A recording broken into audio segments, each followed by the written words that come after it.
個人的には中二心をくすぐる鉄鋼鍵が好きです。これが四方手裏剣。八方手裏剣は刃が多いです。かっこよさで言うと、万字手裏剣。漢字の万字っていう区内ですね。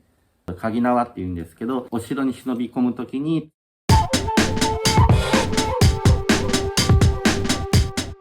忍者といえば手裏剣ですよね。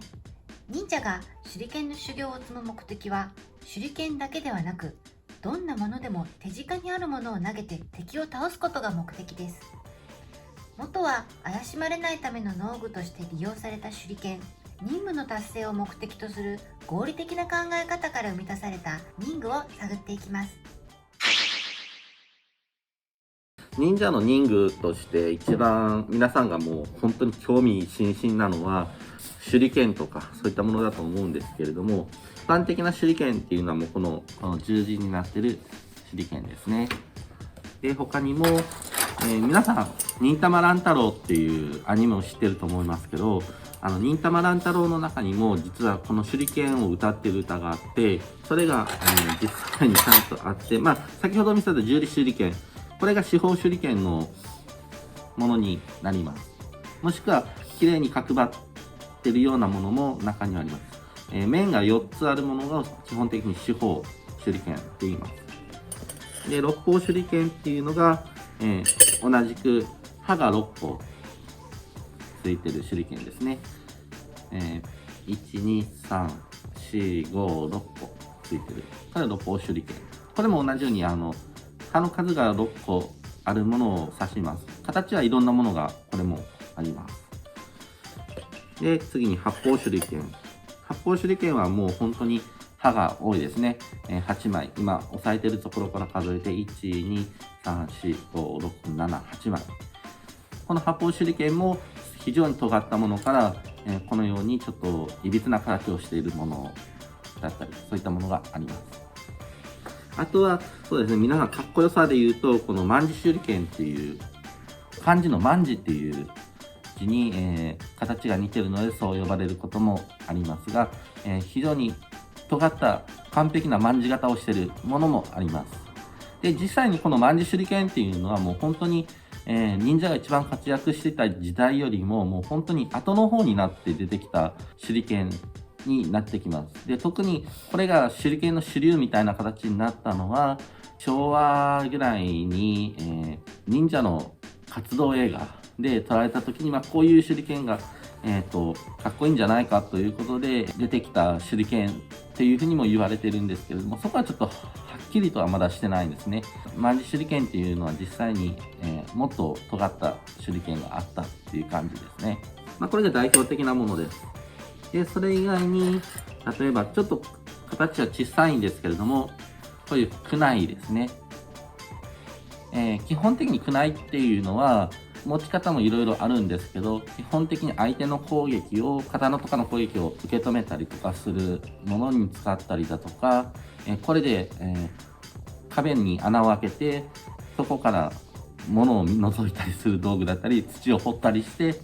潜入するための道具として使っているものなので、実際にこのくらいのサイズっていうのもあるんですけど、本来はもうちょっと大きかったりとかします。あと、石垣登るときにも両手でこれを持って登ったりとかっていうのにも使ったりしてます。あと、こういう、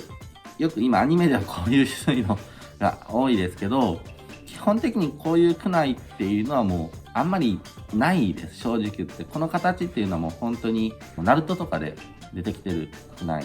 になります。で、あと、棒手裏剣っていうのがあるんですけど、ちょっとこれは棒手裏剣の中でもちょっと特殊で長いものなので、本来はもうこの半分ぐらいで、形も四角形だったり三角形だったり八角形のものです。基本的にはこの手の中にこんな風に隠れるように持つのが基本。こういう風な道具が基本的ですね。あといろいろ、例えば水の上を浮くための水雲だったりとか、それからこういう風ななんか怒りみたいなのがついてて、その下に縄がついてるものですね。これ鍵縄って言うんですけど、例えば、お城に忍び込む時にそれを兵の投げて引っ掛けて、でそれでその兵をよじ登ったりする道具だったり、相手の何か取りたいものを引っ掛けて、自分のところに取るっていう、こういう鍵縄っていうのがあります。で、やっぱり忍者で一番大切なこの忍者刀ですね。忍者刀っていうのは基本的に見えますかね。このくらいの本当に短い刀です。約45センチぐらいかな。これが忍者刀です。で、基本的に、一本の直刀って言って、反りのない刀です。で、刀身を見ると、もうこんな感じですね。こんな感じで、わかりますかね。こんな感じです。で、基本的にやっぱりこれが、短いっていうのにもちゃんと理由があって、やっぱり忍者忍び込みますので、屋根裏だったりとか、建物の中で戦う時っていうのはやっぱり短い刀の方が非常に引っかからなかったりするので有利なんですね。それからあと壁を登ったりする時もこれを壁に立てかけて、ここが壁だったとしたらここに立てかけて、でここにつばがあります。ここのつばに足をかけて、ジャンプして登る。で、ここに紐があります。実際ほどくんですけど、この紐をほどいたものを片手で持ってて、で、登り終わったらこの紐をスッと引っ張って体を持ち上げるっていうことにも使ってましたし、こういう風に刀の鞘を出して、で、暗闇の中で、例えば兵のところからこう人が曲がってきたりとかした時に、この鞘にカツンって当たった瞬間に鞘を捨てて切るとか、そういう風に使ってたりとか、もしくは水遁の術って言って、よく竹でよく池からこう出して息をするような仕草あるんですけど、この忍者刀でも実際この刀を水の中に刺して、でこれだけを上に出して、息をすると、こういう風にっていうことにも使ってました。なので忍者刀っていうのも実際にこのつば自体も刀が壊れれば手裏剣としても使うことができます。なので忍者刀っていうのはいろいろ仕掛けもあった忍者刀もありますので、一番武器の効率としてはすごくいいのかなと思います。大きな戦争が起こらない限りは忍者っていうのは武器としては先ほどご紹介した手裏剣を5枚程度だったりとか、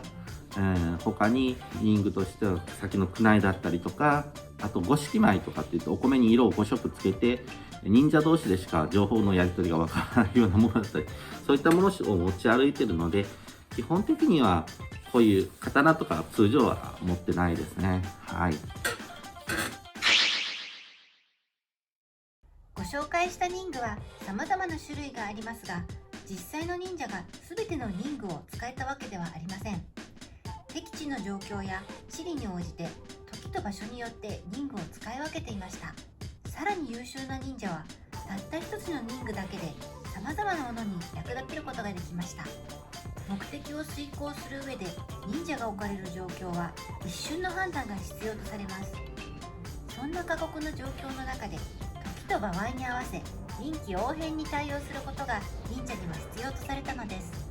でこれは乱儀って言って木をもう無造作に打ってそこに紐をかけて、でこの上に草とか藁をかけるんですよね。でそしたら攻めてきた人たちがここで引っかかるのでバタバタって倒れてその隙に逃げたりとか攻撃したりする巻き菱ってありますよね、はい、その巻き菱の鉄菱っていうのがあるんですけど、それに紐をつけて巻いてで踏んでイタタってやってるうちにこれも紐で引っ張って回収してまた持ち帰る。意外とこの当時っていうのは忍具一つにしても貴重なものなので投げ捨てるっていうことはやっぱできないんですよね。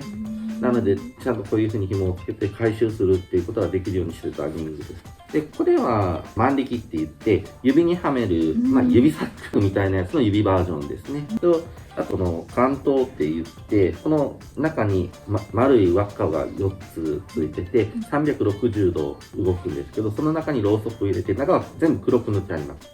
でその光の反射によって、テラス今でいう懐中電灯ですね、っていうのですね、切手だったりとかこの鎖鎌とか、こういったのはもう有名ですよね。で大筒っていうのはこれは秋月藩特有の火薬を使う器具になります。大きい鉄砲ですね。それからこれは鎖鎌付きの釜がついてて、ここに重しがついてるデイライって言って、この中に火薬を入れて雷のような大きい激しい音を出して相手を威嚇する道具です。棒火矢、弓矢の先に火薬つけて、でここに油なんかを染み込ませて、お城の中に打ち込んで、中から炎上させて、その慌ててふためいている時に忍び込んで、いろんなものを情報を盗み出すとか、そういった感じで使ってたものですね。はい、その他、鉄鋼鍵や仕込み杖、鉄剣、猫手など興味深い任具がたくさんありました。個人的には中二心をくすぐる鉄鋼鍵が好きです。今回のジャパニーズカルチャーは